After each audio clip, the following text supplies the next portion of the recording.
Yo hoy traigo una proposición, es una reflexión más que una conferencia, una reflexión pues que ha nutrido mi vida mi eje de pensamiento.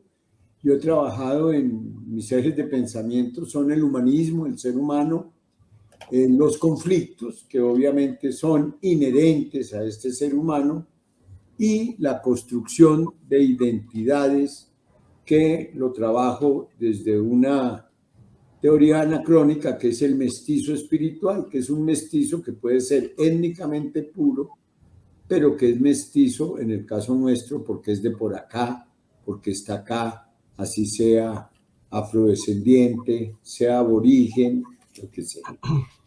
Entonces, si pensamos en el ser humano, pues ha sido la preocupación de los filósofos, de los teólogos, de los gobernantes, de los científicos, ese ser humano. Y ese ser humano, pues hay que organizarlo, hay que reprimirlo, hay que educarlo, hay que enriquecerlo, hay que alimentarlo, hay que sanarlo. Esa era la reflexión, y esa reflexión en general, durante muy largos años de la historia de la humanidad, estaba alejada de cierto sentimiento a el ser humano como, digamos, como persona que debía ser absolutamente respetable y protegida. Yo quiero empezar esta reflexión, esta propuesta de reflexión en esta tarde de viernes, recordando el pensamiento que plasmó Morales Benítez sobre el humanismo. Decía él que tiene el humanismo un propósito esencialísimo. ¿Cuál es el de ennoblecer las calidades del hombre, unido al concepto de cultura? Sostenía él que esto iba desde la literatura hasta la política. Es decir, no aceptaba que el humanismo se separara de ninguna actividad humana, tanto social, científica, que las cubría a todas. Él planteaba que ese humanismo debía ayudar a un desarrollo que favoreciera a la comunidad y que le señalara a la comunidad senderos de la creación.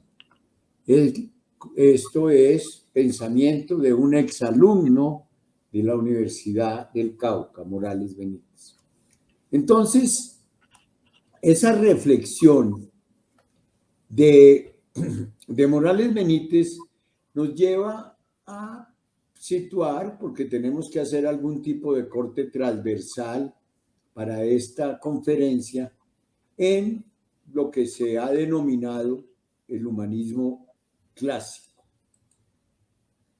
Es decir, el humanismo lo hemos tratado de etiquetar en diferentes momentos. Es una pequeña síntesis que es lo que les traigo como propuesta hoy, y lo hemos etiquetado dependiendo de los diferentes momentos en humanismo clásico, humanismo exótico, humanismo aristocrático, humanismo burgués, humanismo democrático, humanismo social, humanismo digital, y yo propongo el humanismo, propongo atrevidamente, además, y más en el ambiente que estoy hablando de grandes matemáticos y científicos, como es la Universidad del Cauca, reconocida en ese campo. El solo hecho de hablar de humanismo cuántico me produce verdadero temblor en este ambiente. Ese humanismo clásico lo situamos en lo que se conoce como el Renacimiento. Es decir, cuando nosotros, como seres humanos, consideramos que el ser humano tiene que ser reivindicado. Si bien tenemos que reprimirlo, tenemos que organizarlo, sanarlo, etcétera, ese ser humano empieza a tener una reflexión. Hay que protegerlo, hay que ennoblecer su vida, y eso tiene una manifestación ¿desde dónde? Desde la literatura, desde la creación intelectual, lógicamente, tiene una proyección desde el arte, porque es desde allí que empieza a tenerse una protección que nos lleva a las reflexiones que luego, cuando en América nacen los derechos humanos, con la Constitución del 76 de Estados Unidos, y bajan a Francia con Jefferson y se unen a toda esa reflexión de la Revolución Francesa, y luego llegan aquí para que los traduzca Nariño. Es decir, los procesos de los seres humanos no son coyunturales. Esa es la primera propuesta que yo quiero hacer hoy. Tratemos de pensar de manera no coyuntural. No nos concentremos en el hecho que nos ocupa. No quiero decir que lo desconozcamos, que tenemos elecciones, que atravesamos una guerra, que hay una pandemia. Claro, eso lo tenemos que reflexionar, pero no es lo que puede gobernar nuestro pensamiento. Nuestro pensamiento tiene que estar pensado en una proyección amplia del ser humano, una proyección de mejoría del ser humano como un todo. Ese humanismo clásico, entonces, lo definimos como aquel donde el hombre es el centro de la humanidad. Aquí lo trato de ilustrar con esa maravilla de conjunción entre la matemática, la geometría, la naturaleza, etcétera. Todo eso que trae este grabado de Leonardo da Vinci. Entonces, en la era de nuestra cultura occidental, que nosotros situamos en Grecia, hay unas discusiones hoy muy interesantes. Por ejemplo, si leemos a la historiadora Moller, la historiadora inglesa, donde ella señala en su libro La Ruta del Conocimiento cómo, digamos, el conocimiento da vueltas. ¿Y cómo? Porque da vueltas, sí, señor. Vino de Arabia al occidente, volvió de occidente a Arabia, etcétera. A veces se producen unos hechos científicos, matemáticos, geométricos, humanos, intelectuales, bien sea en el oriente o en el occidente, y tal vez eso explica ese deseo que mantenemos los de oriente de ver cómo funciona el occidente, y el occidente cómo funciona en el oriente. Aceptamos, pues, sin embargo, aunque les dejo como preocupación la lectura de la historiadora Moller, pues aceptamos que la cultura de Occidente nace en Grecia, y de ahí derivamos nuestra educación, nuestra pedagogía, y grandes pensadores de nuestra cultura, como Jaime Posada, el fundador de la Universidad de América, quien hiciera tanto por la Academia de la Lengua, pues sostienen en sus escritos.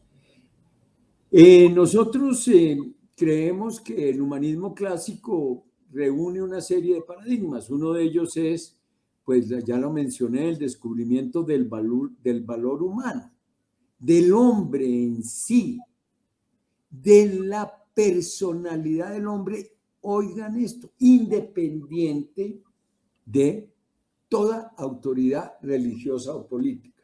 Es decir, el ser humano como esencia. Lo otro es agregado. Lo otro es el sentimiento religioso que escogemos porque nos lo sugieren, porque nos lo imponen. ¿Sí? La vocación política.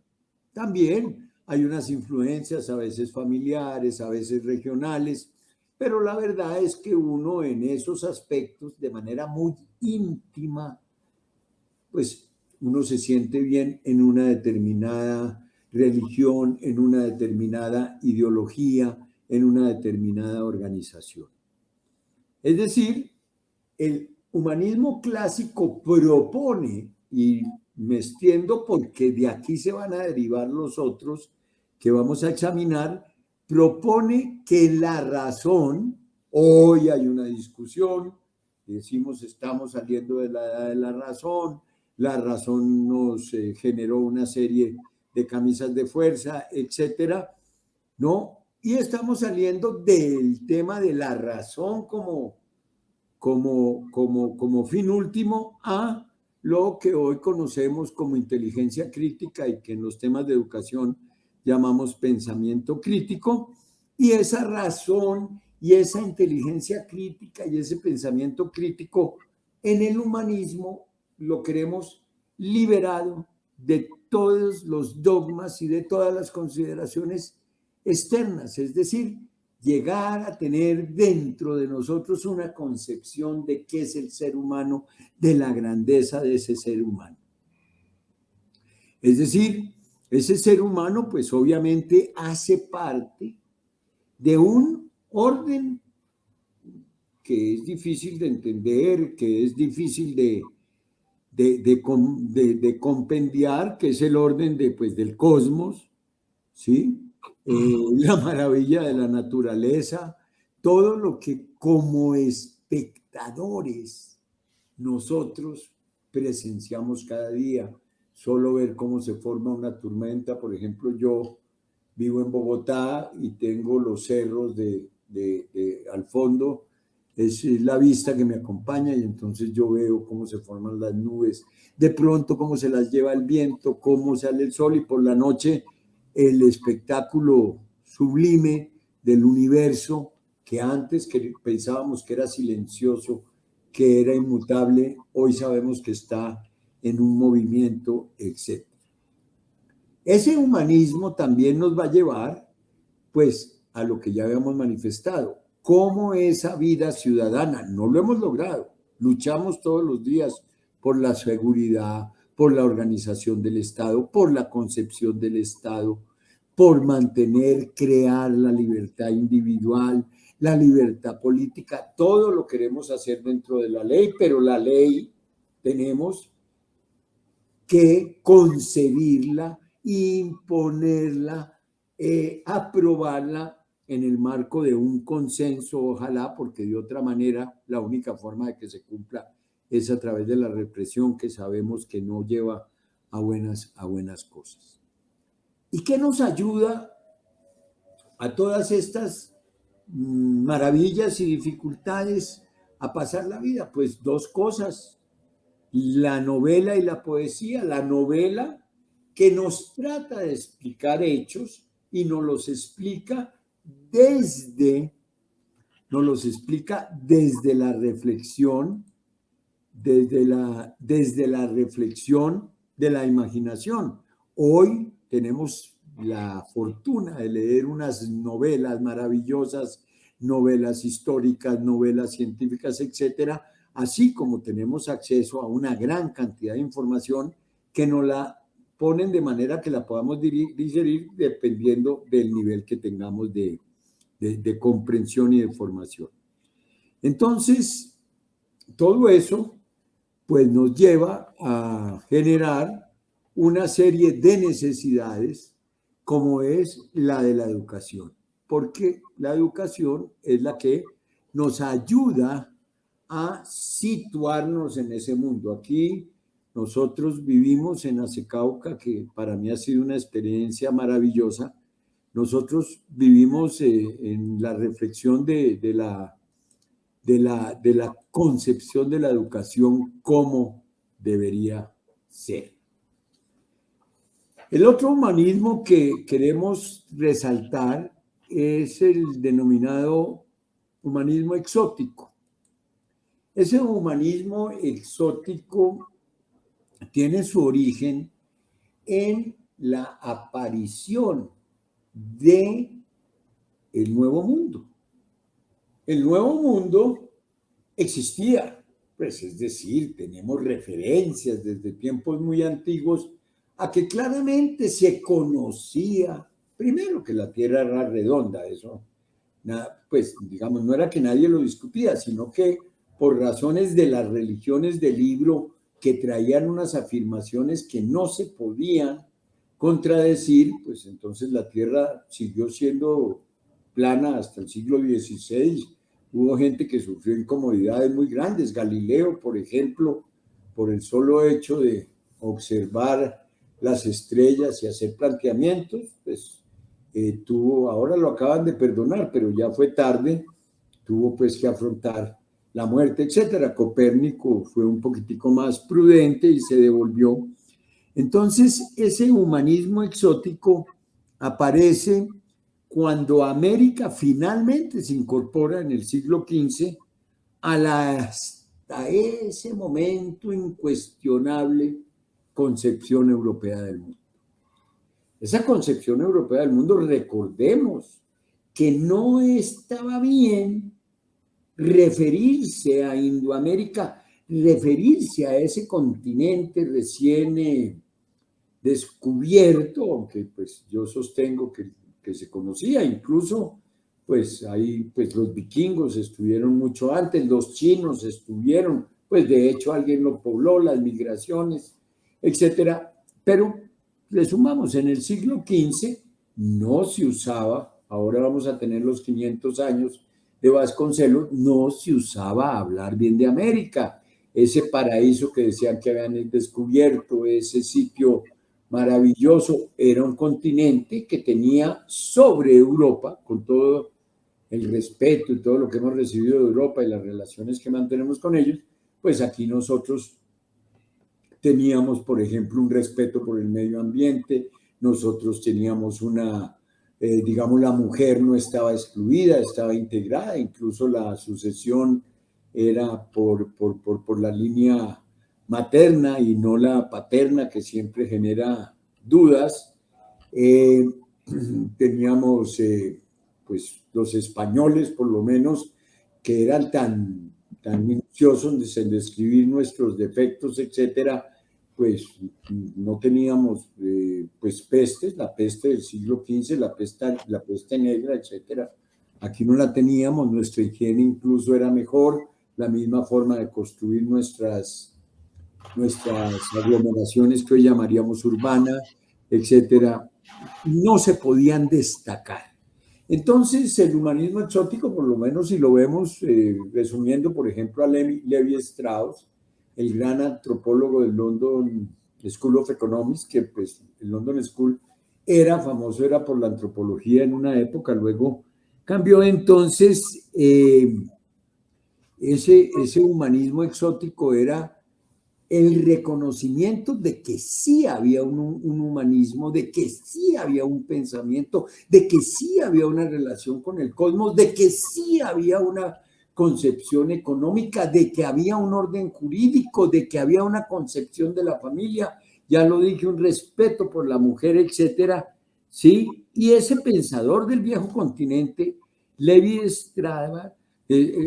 Strauss, pues tiene, o le damos una gran importancia, porque Levi Strauss nos plantea la posibilidad que todavía no hemos superado de que hubiera una concepción distinta del ser humano, de la vida humana, de la felicidad, de la explotación de la tierra, etcétera, distinta a la concepción eurocentrista de la historia. Nosotros hemos analizado nuestra historia siempre con esa tendencia eurocentrista.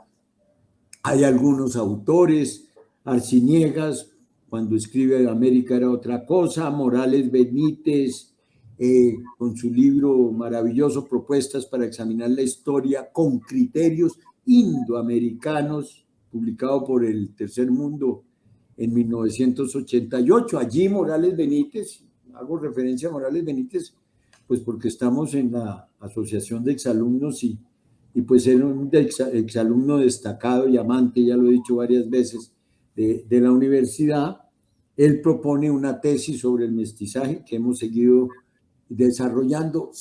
Leopoldo Sea, el gran filósofo mexicano, es uno de los grandes ideólogos de nuestra filosofía, ¿no? Y podríamos seguir citando paradigmas en todos los países. Veo que el tiempo corre en contra mía, pero no me aguanto las ganas de contar el cuento cuando los 500 años tuvieron la maravillosa idea de conformar un comité con Arciniegas, con Sánchez del Perú, con Sea de México, y entonces estos tipos dijeron, no, ¿cómo así que descubrimiento de América?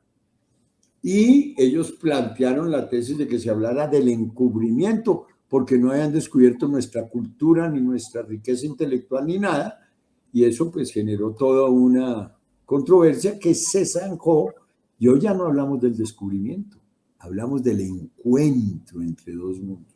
Eso le costó a Leopoldo Sea, a Germán Arciniegas, al mismo Morales Benítez, que llegaron a ser candidatos al premio Príncipe de Asturias, pero nunca se los quisieron dar. Teníamos otra forma también de organizar, siempre buscando organizar la sociedad, en eso estamos, ahora hablamos de inclusión, de mil cosas, y ese humanismo en un momento dado se organizó como el humanismo aristocrático, que era el humanismo que determinaba la cantidad de tierra que se poseía. Eso sigue teniendo vigencia, es decir, los temas de tenencia de la tierra, de medida de la tierra, de explotación de la tierra, de tributación sobre la tierra, siguen siendo básicos.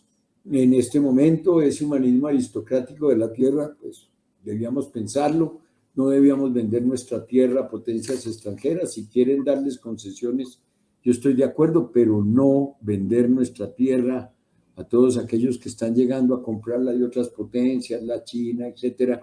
No, démosles concesiones, quieren explotarla, explotenla 100 años, 80, lo que quieran, pero no la devuelven. Esa sería la tesis. Ese humanismo aristocrático pues está basado en la tierra.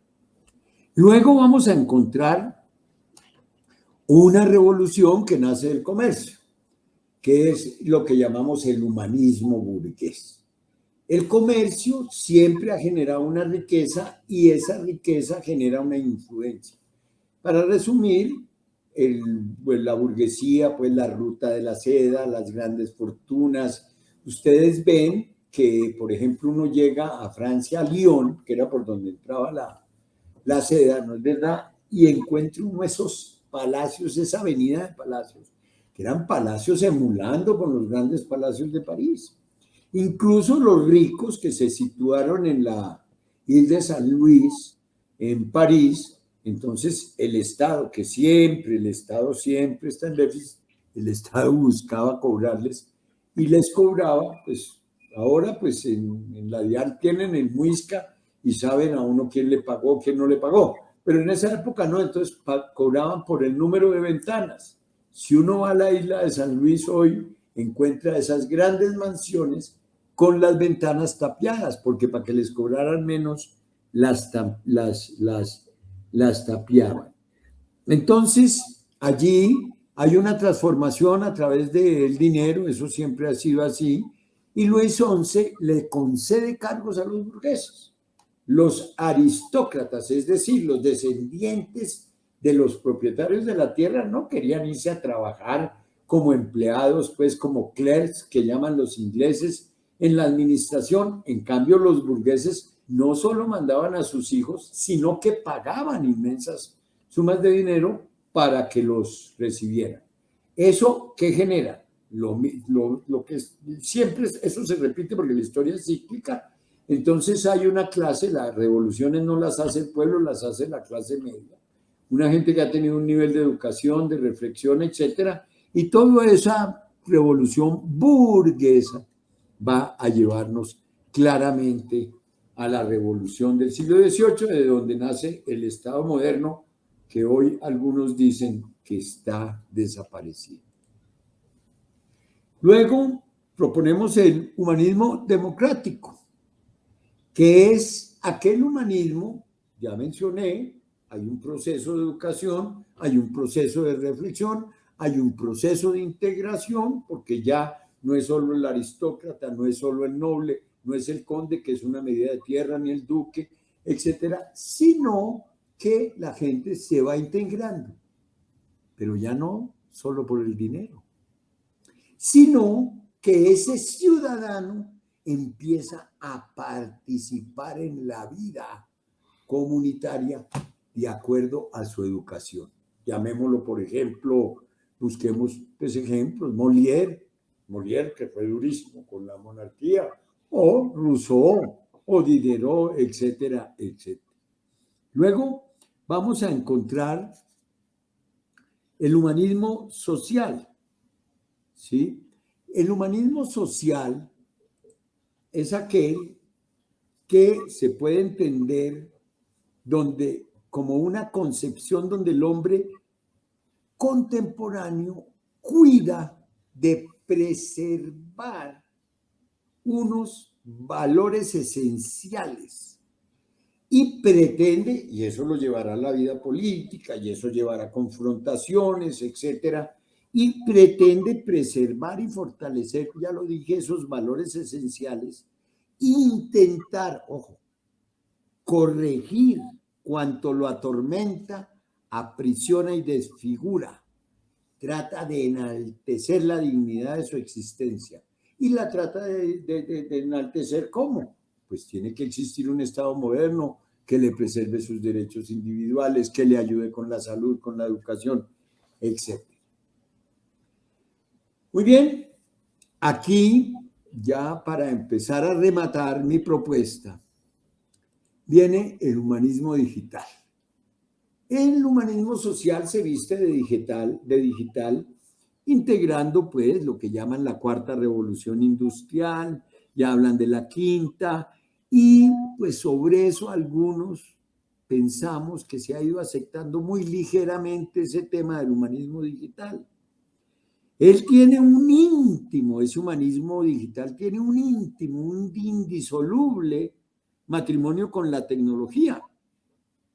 Y pues incluso hablamos de un humanismo universal, porque la tecnología nos lleva, por ejemplo, a tener esta conferencia.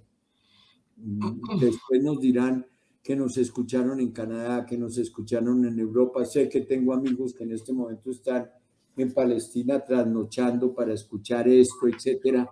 Entonces vamos a encontrar que ese humanismo digital nos une, pero también hace más evidentes las asimetrías, porque al ser digital está basado en la tecnología y esa tecnología, pues hombre, siempre genera diferencias, porque quien no tiene acceso a la tecnología, quien no tiene acceso a, digamos, no sé cómo lo queramos decir, entrenamiento o educación, no puedo manejar las plataformas, no tengo el equipo adecuado, no tengo conexión a internet, etcétera. Entonces eso va generando una profundización de las asimetrías y va generando una imposibilidad de estar en esa corriente mare magnum de la tecnología, de cómo se entiende el mundo hoy para quienes tenemos ya algunos lustros, algunos años de edad, pues nos da dificultad seguir lo que pasa, es decir,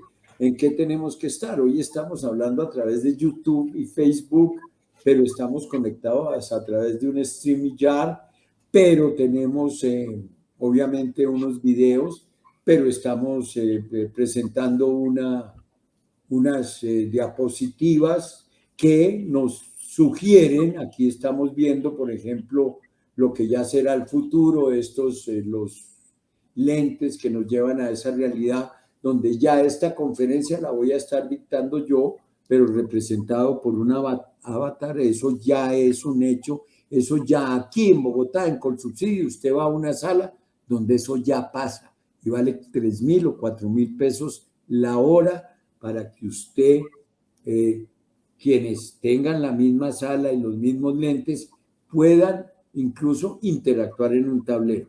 Es un tema muy, muy, muy complejo esa tecnología, el humanismo digital. Hay una cantidad de cosas para discutir. ¿Que existe el nativo digital? Yo no creo. Yo creo que uno sigue siendo un ser humano común y corriente que aprende unas cositas, aprende unos comandos, es decir, un poquito Pavlov, eso que admiramos los jugadores de fútbol, los corredores de carros, etcétera, gente que tiene unos reflejos condicionados muy desarrollados, etcétera, Y eso es lo que hemos ido nosotros aprendiendo a hacer. Muy bien, entonces yo propongo, y lo propongo porque por lo menos al 22 de abril, esta tesis del humanismo cuántico, según las investigaciones del CENTOTO y del equipo investigativo a quien les he propuesto construir esta tesis, el 22 de abril de este año, todavía en Google Academics, en Google Scholar, en Google como tal, no existía la tesis de humanismo cuántico, ya se ha publicado por parte mía en algunos ensayos sobre educación, etcétera, indexados, pues entonces probablemente, pues seguramente uno no se inventa nada, sino que une como unas circunstancias. ¿Qué es el humanismo cuántico para quienes estamos trabajando en esto? Resulta que, ¿por qué nos aproximamos al humanismo cuántico? Pues porque resulta que nos empezaron a hablar de la computación cuántica y nos dijeron, vea, lo que hace un computador en 10.000 años, que nos parecía maravilloso cuando los computadores aprendieron a jugar ajedrez, etcétera. Eso en lo cuántico, lo que hace un computador binario en 10.000 años, el cuántico lo hace en un nanosegundo, etcétera. Entonces, ¿qué es esto de la cuántica, etcétera? Y yo, por lo menos, intenté aproximarme a la física. Entonces dije, bueno, ¿qué es la física? Y me encontré que la física, simplificándolo, era mira, medida. Hay una longitud, hay una dimensión, hay un peso. Mida, mida, mida. Y la física, además, que me decía, usted mide y tiene seguridad de lo que usted midió. Ah, maravilloso. No tengo problema. Yo mido. Sin embargo, miren ustedes, no es la técnica la que genera la revolución cuántica tecnológica que estamos viviendo, es la mente humana.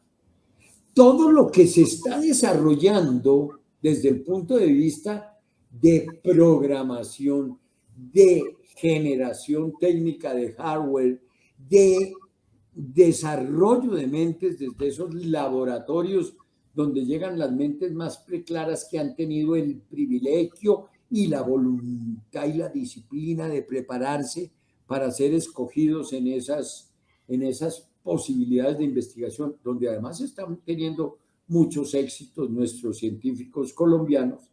Entonces, esa física, aparece un personaje que es Planck, principios del siglo XX. Y Planck dice, no, hay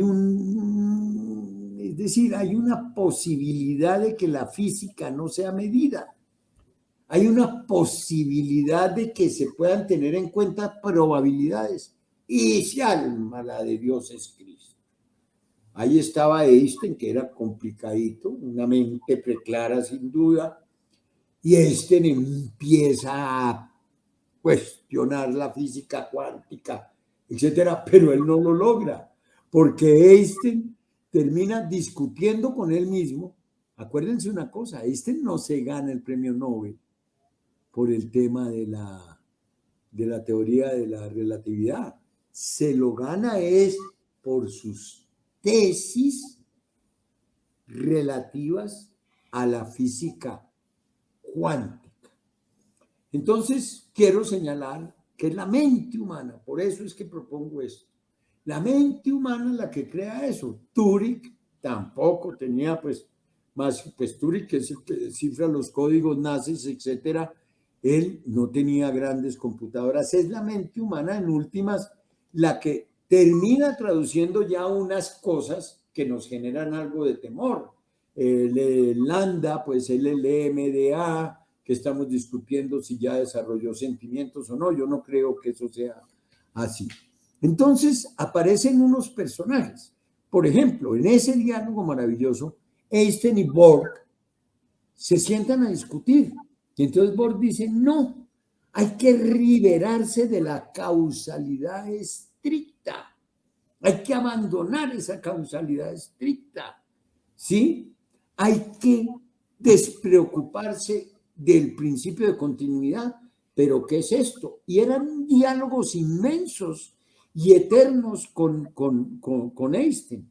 Y entonces entran otros personajes, pues hay un gran movimiento intelectual, Alemania, Inglaterra menos, a pesar de que, por ejemplo, en Inglaterra fue donde desarrolló sus tesis y sus teorías Bohr, allá en Cambridge, etcétera. Y entonces entramos, o entro yo, pues, a pensar, bueno, ¿y cuál es un quantum? Y entonces empiezan a decirme unas cosas que qué pena, yo no alcanzo a entender. Es decir, un quantum puede ser energía, pero al mismo tiempo puede ser partícula. ¿Cómo así que al mismo tiempo? Y entonces empiezan, pues, a plantearme temas como que en la física cabía el azar, cabía la incertidumbre, cabía la indeterminación. Ahí está, digamos, los textos de Isaacson, que ha recogido pues el pensamiento de Bohr, de Planck, etcétera. Sí, está la relatividad de Einstein, está la incertidumbre de Heisenberg, la incompletitud de Gödel, ¿sí? Y empieza uno a decir, ¿pero qué es esto? Y ya hay cosas que me dicen y que están probadas científicamente. ¿Cómo es eso del entrelazamiento de las moléculas que en dos dimensiones, en dos momentos del tiempo, vuelven a entrelazarse estando en momentos distintos? ¿Cómo es que, de acuerdo de cómo se observe, puede ser partícula o puede ser energía? Pues ahí tenemos el famoso caso del gato muerto, el gato vivo, etcétera. Entonces, esa física cuántica aporta al escudriñamiento del universo una gran cantidad de cosas. Yo planteo que esa física cuántica nos lleva al humanismo cuántico. ¿Qué es lo que yo planteo como humanismo cuántico? Yo digo, hombre, el humanismo cuántico, pues nos genera una cosa muy importante, y es la incertidumbre. ¿Por qué me aparece? Porque es que el ser humano tenía una cantidad de cosas garantizadas, atroces, la guerra, etcétera. Pero cuando llegó la pandemia, todo se nos volvió incierto. Ya no teníamos la garantía de volver a ver un ser querido. Ya no teníamos ninguno de lo que habían para nosotros sido derechos inherentes. El derecho de reunión, el derecho de desplazamiento, el derecho de socialización, todo eso desapareció. La confianza entre los mismos seres amados se volvió, pues digamos, alguien era sospechoso de haber traído el COVID o de no haberlo traído. Entonces ese principio de incertidumbre que está en la física cuántica se traslada al ser humano, que lo que busca es certidumbres de qué voy a vivir, cómo voy a vivir, dónde voy a estar, qué tengo, etcétera. Y entonces esa incertidumbre me dice, ajá, si esto no es cierto, si yo no tengo la verdad revelada, entonces probablemente esté equivocado, o probablemente con quien dialogo, con quien trabajo, con el otro investigador, probablemente él tenga la razón. Entonces me conduce a un nivel de humildad, y esa humildad me lleva a mí a tener la esperanza de que el ser humano, de que todos nosotros nos volvamos más tolerantes, porque ya no tenemos la garantía, ya no tenemos la certeza, ya tenemos que abrir la mente a una serie de incertidumbres, de incompletitudes. El azar está presente, la indeterminación está presente, no solo en la vida nuestra, sino ya en las ciencias que llamábamos exactas. Esa es mi propuesta, pues, del humanismo cuántico. Esa es la reflexión que les quería compartir. Esto que para mí fue una imagen que en algún momento usé en alguna conferencia mía, porque ¿a dónde nos iba a llevar toda esa aventura tecnológica? Pero si ustedes ven, eso es del pasado.